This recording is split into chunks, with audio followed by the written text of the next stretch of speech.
Praise the Lord. கிறிஸ்துவுக்குள் பிரியமானவர்களே, இந்த காலை நேரத்திலும் ஆண்டவராகிய இயேசு கிறிஸ்து நம்மளோடு இடைப்படுகிற வார்த்தை,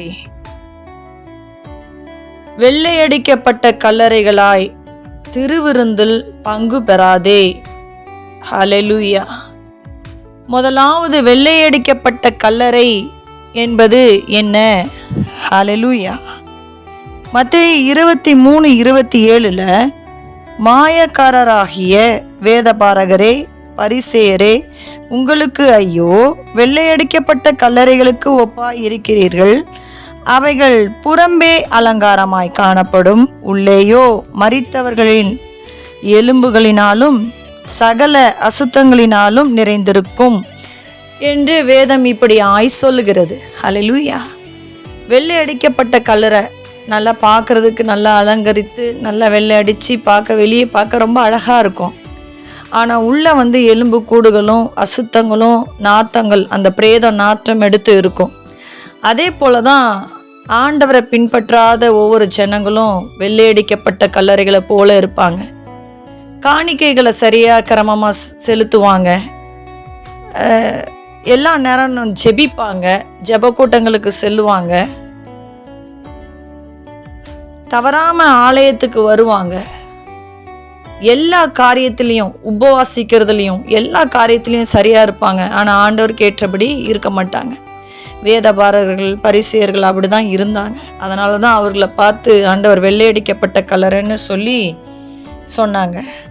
அப்படி இருக்கிறவங்க திருவிருந்தில் பங்கு பெறாதீங்கன்னு சொல்லி ஆண்டவராகிய இயேசு கிறிஸ்து சொல்லுகிறார். ஹல்லேலூயா.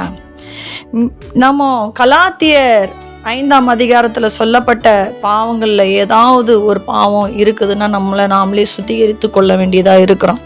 அப்படி சுத்திகரித்து கொள்ளாமல் துணிகரத்தோடு நம்ம திருவிருந்து எடுக்கும் பொழுது நமக்கு என்ன நேரிடும் அப்படின்னு சொல்லி வேதம் இப்படியா சொல்லுகிறது. 1 கொரிந்தியர் 11ஆம் அதிகாரம் 30ஆம் வசனத்தில், இதன் நிமித்தம் உங்களில் அநேகர் பலவீனரும் வியாதி உள்ளவருமாய் இருக்கிறீர்கள், அநேகர் நித்தரையும் அடைந்திருக்கிறார்கள்னு சொல்லுது.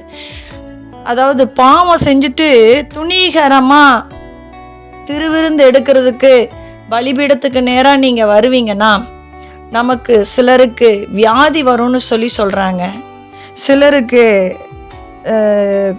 பலவீனம் வரும்னு சொல்கிறாங்க, சிலர் இதனால் மறிச்சும் போயிடுறாங்கன்னு சொல்கிறாங்க.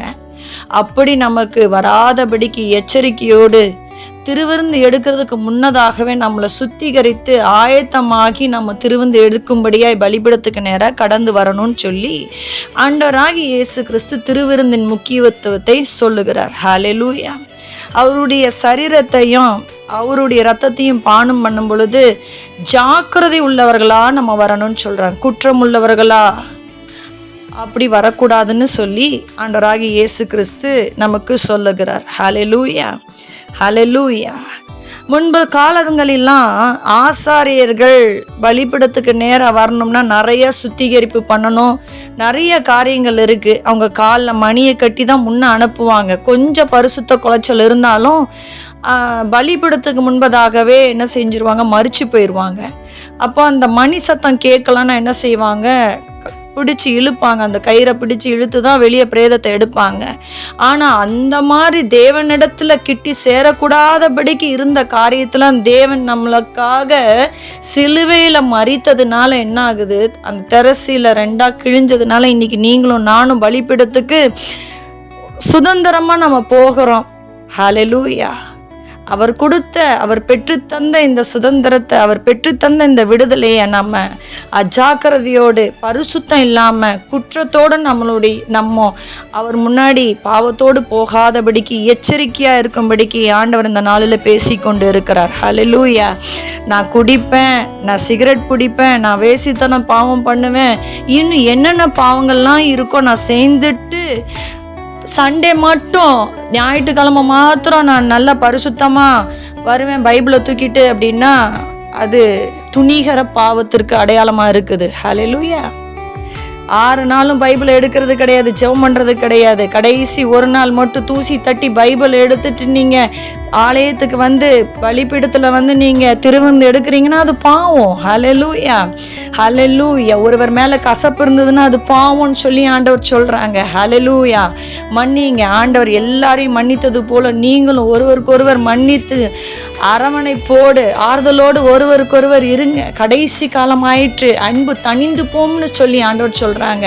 ஹல்லேலூயா. தேவனோடு இசைந்திருந்தாதான் அவர் கொடுத்த எல்லா காரியங்களையும் நம்மளால் என்ன செய்ய முடியும்?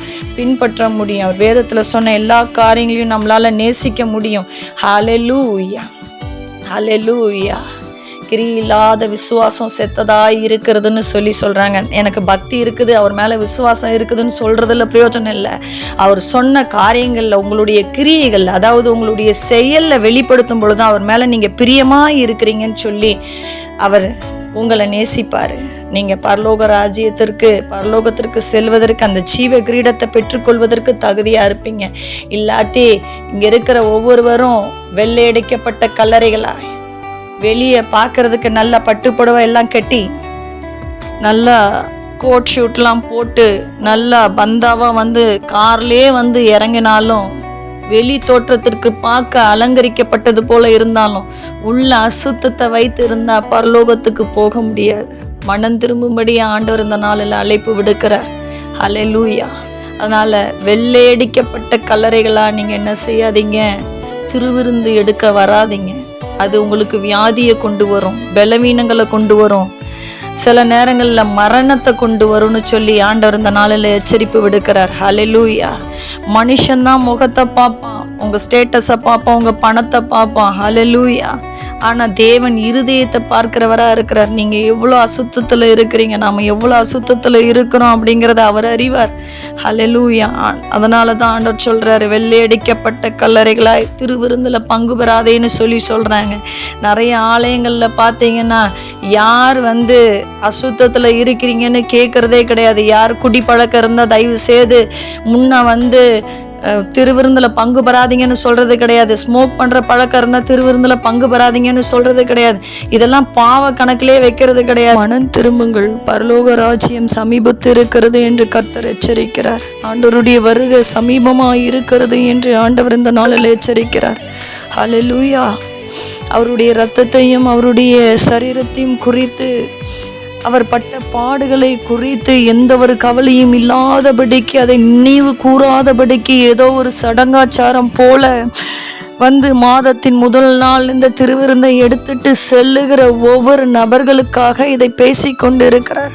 பாவத்திலிருந்து மனம் திரும்பும்படியாய் பேசிக்கொண்டு இருக்கிறார். ஹல்லேலூயா. பாவத்திலிருந்து மனம் திரும்புங்க, பாவத்திலிருந்து மனம் திரும்புங்க. என் ஜனங்கள் அறிவில்லாமையானால சங்காரம் ஆகிறார்கள் என்று அவர் அழுகுரலோடு இந்த நாளில் எச்சரித்து கொண்டு இருக்கிறார்.